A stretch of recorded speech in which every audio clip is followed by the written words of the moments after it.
Welcome to another episode of Views from the Bridge, your second favorite podcast about your probably favorite team at this point, because they're the one that seems to be doing things. And so along those lines, Evan, I have a question for you as we start tonight. I have an answer.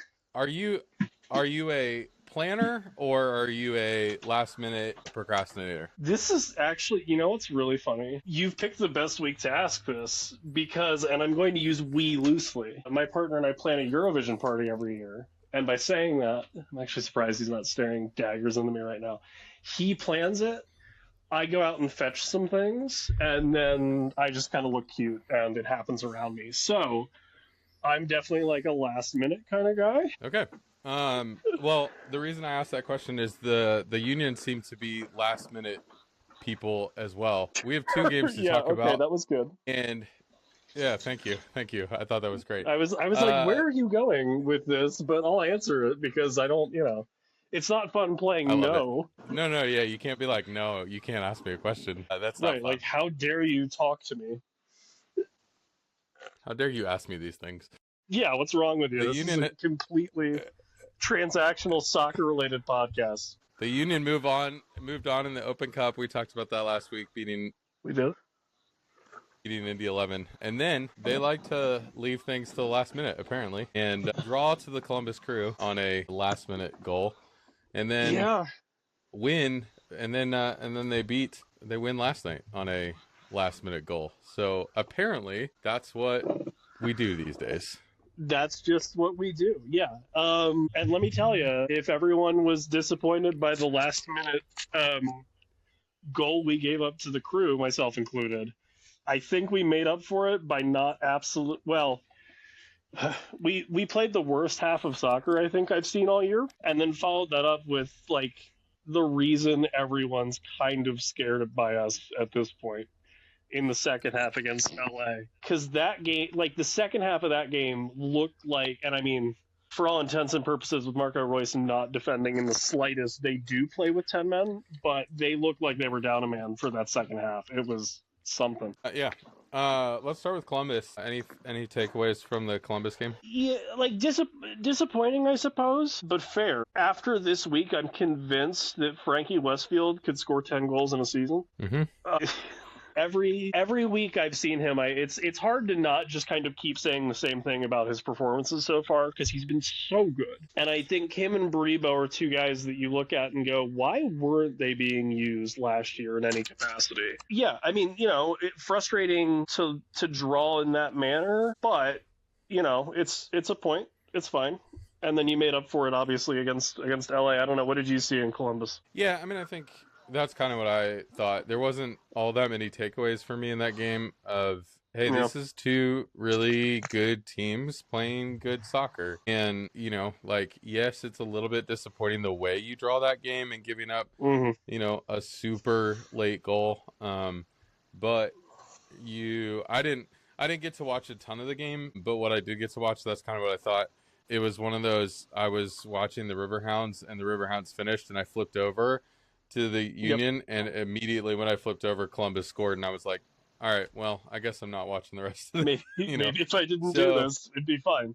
I'm just gonna turn it off now. So I watched the highlights back and all that kind of stuff, but yeah, I thought it was two good teams playing two like good soccer, which is good to see. It's like that's what's exciting, I guess, at this point in the season, is that we're at a spot in the table and at a spot in the campaign where a team like Columbus we're going toe to toe with, and not getting destroyed off the field or whatever.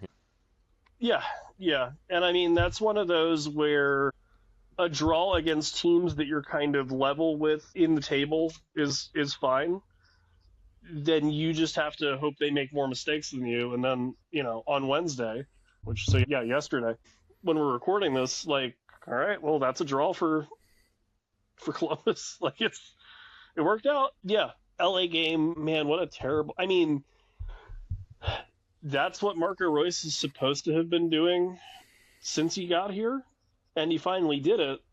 And then I think, like, Galaxy is so deficient in every other facet of their game, and their roster is built to be the perfect example of why you don't really front load like this anymore, really. Because even Inter Miami, like Jordi Alba's been more than fine. He's a fullback. They don't just have, and I mean, yes, obviously, okay, Campagna, Suarez, Messi, but then it's Busquets who's really fallen off, but then Alba's still there. Like it's not, you can't just put 8 dudes up front and win the league anymore. LA wants to have, when they're healthy, the best attacking presence in the league. A, they're not healthy, and then B, everything else is horrific. It's Yoshida true. might be the worst defender in the league at this point, because I think every week he either puts the ball or really close to puts the ball in his own net. Yes. And then, Yes.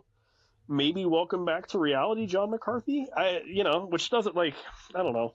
But yeah, really bad first goal. The second goal, great. And then I need to eat crow at some point. I'm going to let you talk a little bit about kind of the game, but then I need to eat crow about Alejandro Bedoya, which is unfortunate, but I'll Yeah. do it. Yeah, it was interesting, if you had not watched the game and you had just been following along with the scores, right? Yeah. I think there's this element of all right, we played 3 games in a week. We're on kind of our 4th game in 11 days or 12 days or whatever Right. it is. We put the same lineup out that we did against the Crew. And so I kind of look at it and went, we were just a little bit tired, a little bit lackadaisical at times. It cost us 2 goals in the first half. And I would have thought, had I just seen the score, I would have gone, oh, they made 2 subs at halftime, got some fresh guys on the field, and didn't. And then they turned it on from there, right? That's not what happened. It was the same lineup that came out after halftime. And I don't know what Carnell said to them at halftime, but whatever he said works. Well, they came out and scored 2 goals in 6 minutes, and we're back in the game. And then to win it the way they did, obviously. Now, I think it's nice still having a very clippable coach in the media, because I think, Justin, at halftime, I think you texted, well, this was a trap game. And then in his post-game presser, Carnell said this was the trap game of all trap games. So, and I think what's funny, if you watch it back, if you haven't, or if you want to kind of like, I don't know, get a peek into how my brain looks at things, it looks like for the first 15 or 20 minutes, the Union were like, score. Like, let's get a goal, and then we can sort of take the gas off a little bit, get to halftime, and then go into our substitutions and see it out. Well, when you don't score, had a couple pretty good chances, like early on in that game. There's a free kick from, I think Wagner whipped it in, and no one got on the end of it, kind of thing, and then maybe a recycled ball that could have led to something. Then you give up 2 goals, and it's like, okay, that's all right. 4 and 11, 3 and 7, whatever, kind of tired legs, all that stuff.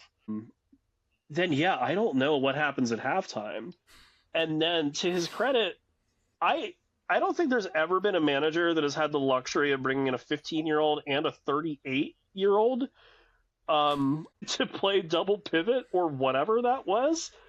But for all the love that Kevin Sullivan's going to get, as he should, for his ability, and honestly, I want to give credit to Marlon LeBlanc and a little bit less credit, but not intentionally, as a bit, to Ryan Richter, because the second team is so good, and the first team now too. But the kids that are playing in the second team are so good at recycling balls and just keeping things alive. That third goal happened, and I was like, like I've seen that plenty of times.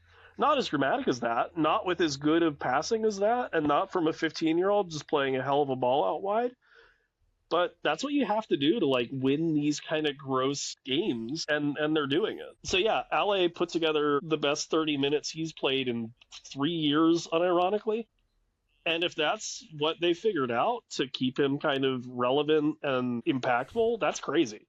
Because that was not in the cards last year or the year before that at all. And so for all the talk about Carnell being like very system-based, like if guys don't buy in, they're gone, I guess this is what happens when everybody kind of buys in early, and then you can ship off the guys that don't and just let guys figure it out. Yeah, and I think probably my like favorite thing about the game last night, other than the win, was Danny Higginbotham going on and on and on about Danley Jean-Jacques and how good he is and how good he's been. And that first goal, proves it. He gets into the attack, he finds a space, he whips the ball in, and gets it into the good, into a good spot. And I think like I think, and then Higginbotham made the comment that, oh, if you put Bedoya on the field, now Jean-Jacques he can go wherever he wants. He can be wherever he can wants run. on the Yeah. field. Yeah. And he really did after that. He was kind of all over the place after Bedoya came on, which allows Bedoya to sit, which saves his legs, which allows him to be effective in 30 minutes. Right. And so, yeah, some really, really good coaching and management last night. Yeah. And then God, and another one of these kids where I sort of hope people get tired of hearing about them by the time the season's over. Andrew Rick, goodness me. What a breath of fresh air that tall boy is with his dumb goal kicks that freak me out. But he's not doing as much in MLS, thank God. Because I've never seen a goalie want to kick a ball that enters his 18-yard box straight back up the middle 55 yards before more in my life. And I'm glad they've at least been like, please don't do that. So it might work for your under 23 league where you have a penalty shootout every 3 days, but not maybe with the big boys. Thank you. He's been so good. I think Frankie Westfield holding up a W after every win is like the right kind of stupid. What else is this team doing? Chris Donovan doesn't have to come on now that we figured out like our 3 striker pairing, which is so helpful because that boy there has never been a better example of why the USL Championship should exist than Chris Donovan's continued employment in soccer. And that's about actually, the most charitable I can be. If the Union would like to let Chris Donovan ride the bus back to Pittsburgh on Wednesday night, I would be actually be thrilled. On both ends of the spectrum, I'd be thrilled. I just, and like, that's not, like, no one expects anything of him really. And it's hard because he is behind a Golden Boot winner, someone who's definitely gotten a lot of MVP votes. And when Michael Ura was really locked in, he's a big time player in this league. And then obviously Bruno Damiani, who, if nothing else, makes so much more money than you don't have a chance. So it's not his fault he is where he is on the depth chart. It is his fault that he will not get professional minutes in this setup to learn how to finish because he can't do it right now. And that's why he's got to go. And it's not, I'm trying to make that the most like business decision part of it as possible because he spent a lot of time with the team, but it's just not there. And I'm glad that he doesn't have to get stuck just being on the bench for an MLS team. Like there is life after MLS for him. But man, that's like any amount of money we can open up on the books would be awesome from that. And that's really the only critique of like the depth chart or whatever I have with the team at this point, which is exciting because it's been a while since it's like, it's just that one thing. I think a couple of the thoughts that I had from the game. One was the other week we had talked about whether Quinn deserves a look at the U.S. team. He's sure doing everything he can to make a compelling case in these last few games. I agree with you guys. I don't think he needs to be there, but he's playing really, really well. He is. And I know that is like some weird kind of, this is like the 18th version of the rant, and I'm going to try to be short. There is still in a lot of people's minds and even in players' minds, which I always go back to, a cap with the senior men's national team is one of the highest honors you can get as a soccer player in the country you play in, and that will never be taken from you. And there is a lot of people in that player pool, and so you getting picked is a huge deal. No one on the team cares about the badge. Quinn Sullivan will not make them care about the badge. He's playing fine here. I don't need him to go there. And I don't want to see 800 Sullivan 33 or whatever number he's going to wear for the national team kits on people's backs in the stadium because I can't be bothered with the national team. It's true. So yes, individual accolade, wonderful. I love that. Does he need it? Like if he wants it, if he really wants it, and he really if that is something that is motivating him as a player, great, awesome, do it. I don't want to take that away from him. As just a random guy on the street that has never had an aspiration to do that thing at that high of a level and doesn't know how that feels on a personal, emotional level, whatever. Yeah. I think in a lot of ways, I'm still, as a Union fan, I'm still burned by Jack Mack and how good he was this season Yeah. before he got his Gold Cup call up, and then he sat for a month not doing anything, and he came back and couldn't score. And so, I just I don't want to see players do that. I would rather them play for the Union than Hmm.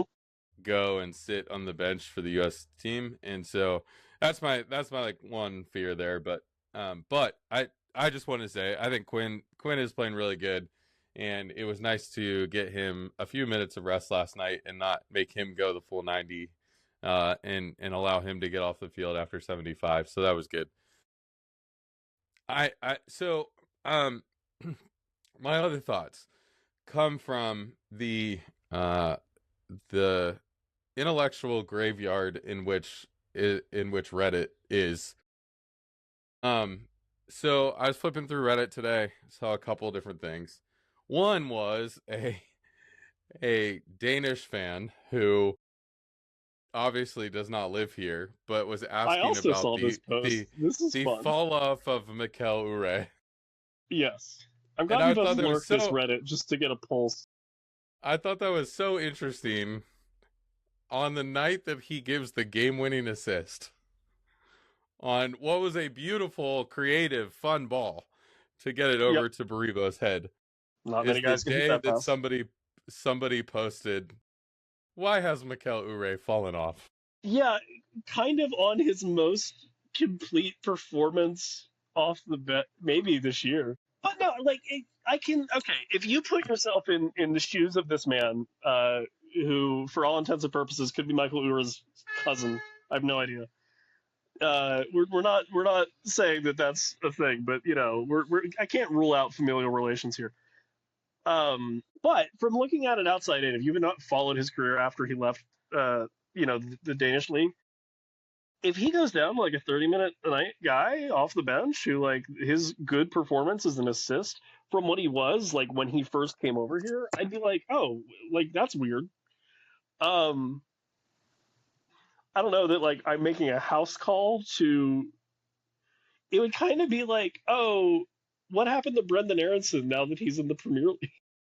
Sort of kind of Yes. vibe next year, where it's like, well, other people, and I actually, I'll give credit. I don't remember the person's name, but whoever responded to them fairly lengthily with kind of like, well, okay, so this guy makes more money than he does. Ty Baribo, who like you wasn't here when Michael got here, so you wouldn't really know who that is. Like, has also just absolutely been on a hot run of form.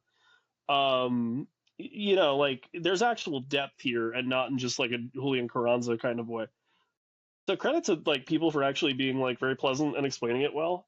But yeah, it was kind of funny to like see like what happened to Michael, and it's like, well, actually, that was his best performance. So this is weird. Yeah. I just thought it was interesting. I was like, oh, Hate I to don't think break he's this to actually. you, but a 30-minute cameo where he gets the game-winning assist is kind of the best he's done. Yeah, yeah. And the other point of it is he started 6 out of 8 so far in the league or whatever. And so it's like, Yep. all right, Yeah, yeah, yeah. it's not like he's like sitting. He's not sitting. That's the thing. Is like he's No, not yeah. sitting. And The so minutes are yeah, there. It's just we actually have a coach that understands, oh, I can rotate these guys whenever I want. So if one of them stops scoring, maybe one of the other ones will, and it kind of keeps them all hungry. And as long as they don't yell at each other every day in practice, we're fine. exactly, exactly. Um, my other Reddit post that interested me today was, um, there was a post about somebody was bemoaning the absence of the Keystone Ultras in the River End, Yeah, which is fine. That's not even what I'm here to talk about. That was the post. But somebody in that post made the comment of, maybe we'll come maybe we'll come back when the Union are actually good. This is just a hot start. So oh, okay. I wanted to get your thoughts on that comment, just more specifically, because I was like, do like, I mean, we're like 12 games in or something like that when you count the Yeah, Open Cup and I all this kind of stuff. Are we still on a hot start? Are we like, can we I start mean, okay. turning the corner of So, like, we're a good team? well, like, all right. there's a couple things here. Start is weird because we are now at a point where I believe mathematically we're like a third of the way through the season, which is like the end of what I'm going to lovingly refer to as a start. That's, if this was like 5 games and they posted that, I'd be like, all right, go off. Like, it's reactionary nonsense, but yeah, that's fine. Um, so it's like, okay. And then, like, the other thing is weird is, like, we don't have Leagues Cup this year. We don't have the Club World Cup. Like we're not in any other competitions. It's U.S. Open Cup, MLS, like it's been for, ever. So it's like, it's not like we're getting into the point where it's like huge fixture congestion the way it was, like 2 years ago, where it's like this is gonna go bad. It's just kind of like you have to sort of just stay on top of things. Anyway, yeah, I don't know. Like, yeah, okay, sure, but it's not like it's fine. I think my vantage point as a fan who doesn't come to that many games because I live 2 hours from the stadium, all that kind of stuff. Sure. I don't have a pulse on like the fan group, supporter group drama. I just don't have a pulse on all that. I don't either. That's not from like I live too far away. I just can't. Anything I want to say there is going to make people salty, so I'm not going to do it. What I will say is I'm the last person to ask about that section of things, but also I thought the Keystone Ultras were like kind of fun, but that also could just be kind of like because they were like a little bit more edgier, and that sort of soothes me. But yeah, hey, I don't necessarily miss when a supporters group is not around. Yeah. My point is just, I think the Union, at this point for me, I think I can mentally make this switch of, yes, I think the Union we can start talking about the Union as a good team. We can use the G word. Yeah, yes. Yeah, the buy-in. And so, speaking of buy-in, there's enough consistency at this point that we've been good for 13 games or so. We have got like, I think the rest of this month will tell us a lot until we get this break at the beginning of June. If we can keep this hot run of form going until then, I think that especially if we can keep the hot run going, that break will come at the right time to get a couple weeks of rest before getting back into it and finishing out the summer. But I just don't.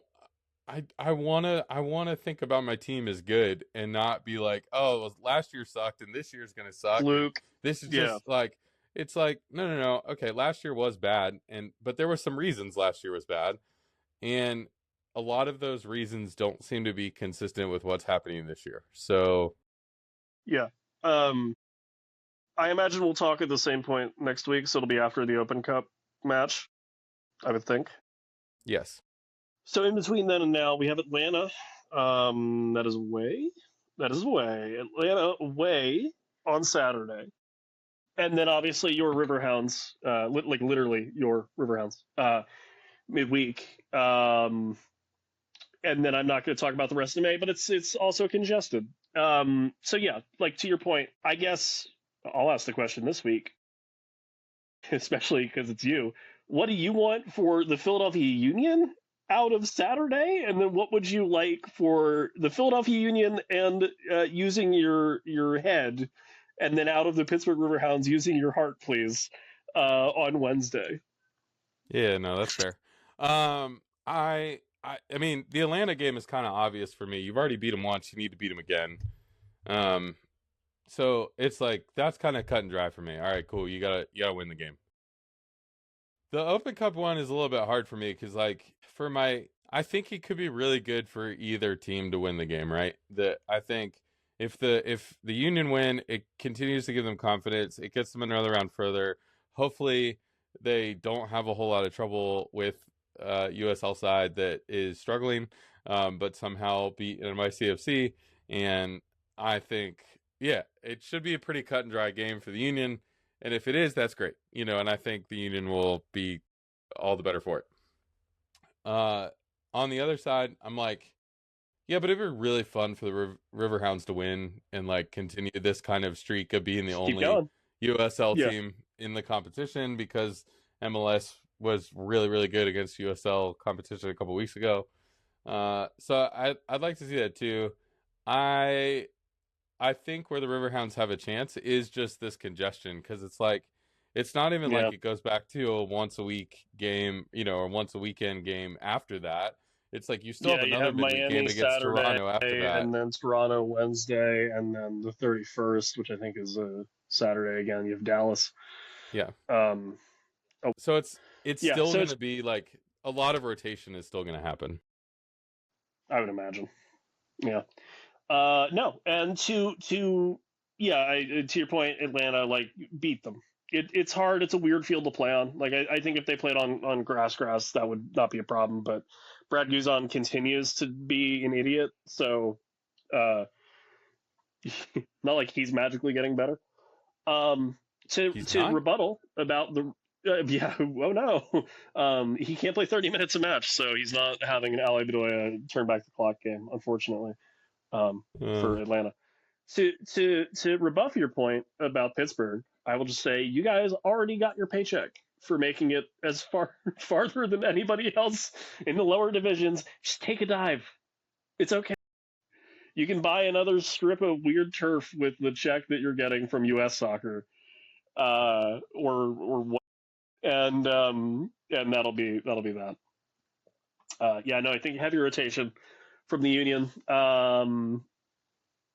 It'll be interesting to see them play. Another bunkery and even more. It'll be interesting to see them play the master of bunker down, park the bus tactics in both matches and with the media in Bob Lilly. And then if they run up against a team that wants to low block them in MLS the rest of the year, I hope they annihilate them 5-0, because they will take what they have learned from Indy 11 and the Pittsburgh Riverhounds and go, wait, we can do this, and then do it. yeah. And really just they'll go for End it. of the day, I don't care who wins. I'm excited if either team wins, and I'm excited for the the For the spectacle fallout that it of it. is. Yes, yes, yes, yes.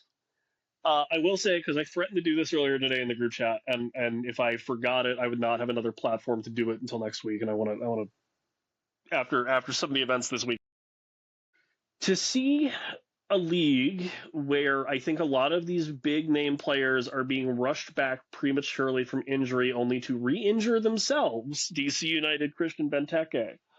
Uh, to have a athletic staff like the Union have, where they are not only just really good, touch wood if you have it around you, with not having big injuries, and then B, let people take their time getting back from them, is incredible. Because apparently there's like 3 competent medical staffs in MLS, and we are one of them.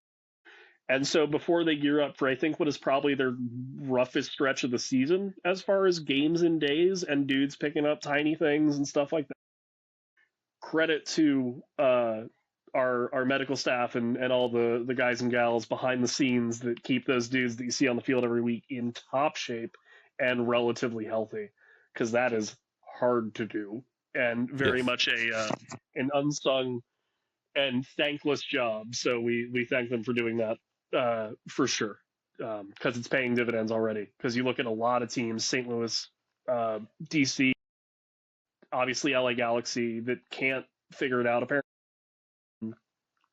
and that's we have the luxury of being pretty injury free and then good at getting guys back. Yep. Yep. All right. Well, that's what we think, and let us know what you think. You can find us at VFTB Pod all over the internet, whether you're on Facebook, Instagram, all the things, Twitter, Blue Sky. All Go ahead and find us. We'll be there. And we'd love to hear your thoughts in the comments. Let us know. And we will talk to you again next week after hopefully a couple wins. And we'll be back then. you don't